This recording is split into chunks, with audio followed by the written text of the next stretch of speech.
चुनाव से पहले पटना पुलिस ने अपराधियों के खिलाफ शिकंजा कसते हुए बिहटा और मनेर में ताबड़तोड़ छापेमारी कर 8 हथियार 92 जिंदा कारतूस बरामद किए हैं। मनेर के सुअरमरवा गांव में ऑपरेशन सोन नदी के तीसरे चरण के तहत छापेमारी की गई, जहां नाव से पहुंचे पुलिस दल पर अपराधियों ने फायरिंग की। जवाबी कार्रवाई में गोलू, भोला और अमित को दबोच लिया गया। उसके पास से 2 राइफल, 3 दो नाली बंदूकें और 6 कारतूस मिले। इधर बिहटा में पूर्व मुखिया संजय यादव के घर छापेमारी कर मनोज कुमार और सोनल कुमार को गिरफ्तार किया गया। यहां से 2 पिस्टल, 1 राइफल, 2 नाली बंदूक, देसी कट्टा, 4 मैगजीन और 92 कारतूस बरामद हुए। मुख्य आरोपी संजय यादव अब भी फरार हैं। यह कार्रवाई एसएसपी कार्तिकेय शर्मा के निर्देश पर सिटी एसपी पश्चिमी भानु प्रताप सिंह की अगुवाई में गठित विशेष टीम ने अंजाम दी। पुलिस का कहना है कि चुनाव तक ऐसे अभियान लगातार जारी रहेंगे। आप लोग अवगत हैं कि अपराध के रोकथाम के लिए पटना पुलिस के द्वारा विशेष अभियान चलाया जा रहा है, जिसमें हथियार की रिकवरी पे विशेष ध्यान दिया जा रहा है। और इसी में एक जो पश्चिमी क्षेत्र हैं वहाँ पे ऑपरेशन जखीरा चल रहा है, क्योंकि हम लोगों को पूर्व से सूचना मिल रही थी कि वहाँ पे भारी मात्रा में हथियार हैं और जिनका इस्तेमाल अपराधियों के द्वारा समय समय पर किया जाता है। और इसी पर पुलिस के द्वारा आगे बढ़कर विभिन्न जगहों पर रेड छापामारी की जा रही है। और आप लोग देखे भी होंगे कि पूर्व में भी काफ़ी हथियार, जिसमें AK-47 भी है, वो मिला था। भारी संख्या में हम लोगों को गोलियां भी बरामद हुई हैं। इसी क्रम में जब कल एक टीम बनाई गई थी, जिसका जो निर्देशन था वो सिटी एसपी पश्चिमी कर रहे थे, और इनके द्वारा निर्देशन में 2 थाना, बिहटा थाना और मनेर थाना की पुलिस के द्वारा बहुत ही सटीक ढंग से कार्रवाई करते हुए हथियारों की रिकवरी की गई है। सबसे पहले बिहटा थाना क्षेत्र में, जहाँ पे कुल 8 हथियार और 92 कारतूस रिकवर किए गए हैं। इसमें बिहटा थाना से 2 देसी पिस्टल है, 1 2 नाली बंदूक है, 1 Mark 4 303 राइफ़ल है, जो पुलिस का राइफ़ल है। इसको हम लोग सत्यापित कर रहे हैं कि ये कहाँ से आया था उस जगह पे, परंतु ये पुलिस का राइफ़ल है।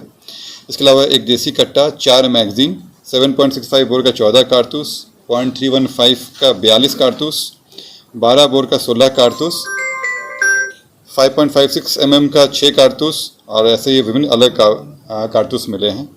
मनेर थाना क्षेत्र से 0.315 बोर का 1 राइफ़ल, 12 बोर का 2 नाली बंदूक 2 मिला है वहाँ पे। वैसे ही 0.315 का कारतूस 6 और खोखा 2 मिला है।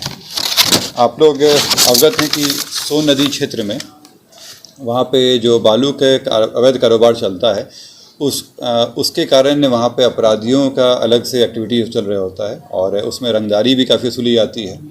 इसी क्रम में जो विभिन्न जगहों पे पुलिस के द्वारा कभी नाव से, कभी जल से, कभी थल से पुलिस के द्वारा दबिश बनाई गई है और अपराधियों को उनकी जगहों पे पहुंचाया गया है। और इसी क्रम में जब आसूचना के तहत कार्रवाई की गई है, तो ये जो रंगदारी वसूलते थे या वहाँ के जो अपनी दबंगई करते थे, रंगदारी वसूलते थे, उन पर कार्रवाई किया गया है। इसमें जब विभिन्न जगहों पे कार्रवाई की गई है, तो वहाँ के लोगों में भी काफ़ी हौसला आया है, और वो भी अपने सूचना संकलन में हम लोग को मदद कर रहे हैं और आगे बढ़ के पुलिस का सहयोग कर रहे हैं।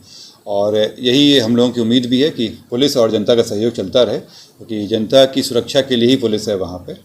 और इसी का आप असर देख रहे होंगे कि अभी वहाँ पे शांति बनी हुई है और लोग एक सुरक्षित माहौल में वहाँ पे कार्य कर रहे हैं। पुलिस की ये कार्रवाई जो है ये आगे भी चलती रहेगी, और जब तक कि उस पूरे जखीरा को साफ़ नहीं कर दिया जाता है, पुलिस का कार्रवाई चल रहेगा वहाँ पे। और पुलिस जो सूचना और सूचना के तहत जो कार्रवाई करती रहेगी, और जो अपराधी हैं उनको उनकी जगह पहुँचाएगी और सजा दिलाएगी।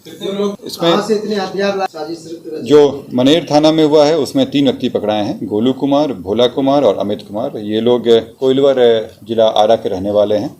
और बिहटा थाना में मनोज कुमार और सोनल कुमार, ये राघोपुर गांव है वहाँ पे बिहटा में, वहीं से पकड़ाए हैं।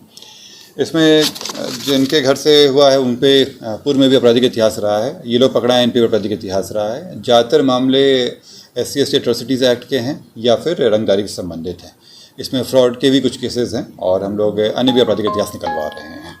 हथियार जो लाने की बात हुई थी, चूँकि हम लोग इलेक्शन का भी है और इलेक्शन की तैयारी भी चल रही है, तो वहाँ पे रंगदारी और वहाँ पे इलेक्शन प्रोसेस को वहाँ इन्फ्लुएंस करने के लिए कोशिश में काम किया जा सकता था। और चूँकि ये पकड़ाया है, तो वहाँ पे जो अपराधी हैं वो पीछे हटेंगे वहाँ पे, और एक सुरक्षित और साफ़ वातावरण में वहाँ पे चुनाव कराया जा सकेगा। मनेर में जो छापेमारी की गई है, वो जो सोन नदी में वहाँ जो रंगदारी होती है वहाँ के लिए किया गया है। और जो बीटा थाना क्षेत्र में हुआ है वहाँ पे एक संजय यादव करके हैं जो राघोपुर गांव के रहने वाले हैं। इनका पूर्व में भी आपराधिक इतिहास रहा है। इनके घर से और इनके आसपास की जगहों से मिला है। जो पुलिस का राइफल मिला है उनके घर के पीछे से मिला है हम लोगों को।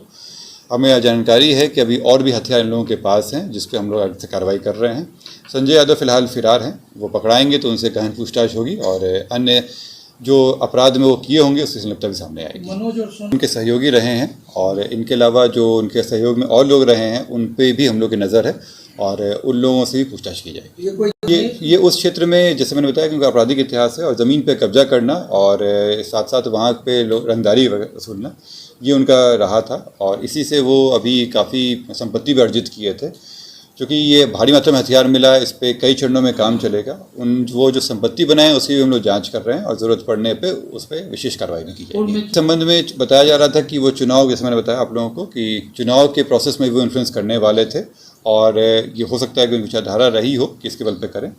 चुनाव लड़ना न लड़ना उनका अपना है, लेकिन हथियार का इस्तेमाल करना या अपराधियों का इस्तेमाल करना ये उचित नहीं है और इस पर विधि सम्मत कार्रवाई की है। बस वो बता नहीं सकते हैं कि किसके तहत वो अपने संपत्ति बनाए हैं और ये अपराध से संबंधित अगर मिलता है तो उसको जब्त भी किया जाता है, उस पर कार्रवाई भी की जाती है। इसके अतिरिक्त पीएमएलए के तहत भी कार्रवाई की जाती है। मनेर में जो कार्रवाई हुई है कि जो रंगदारी वसूलने के बाद है और पूर्व में भी आप लोग देखें कि रंगदारी को लेकर कई बार वहाँ पे रेड छापेमारी की गई है और उससे संबंधित है।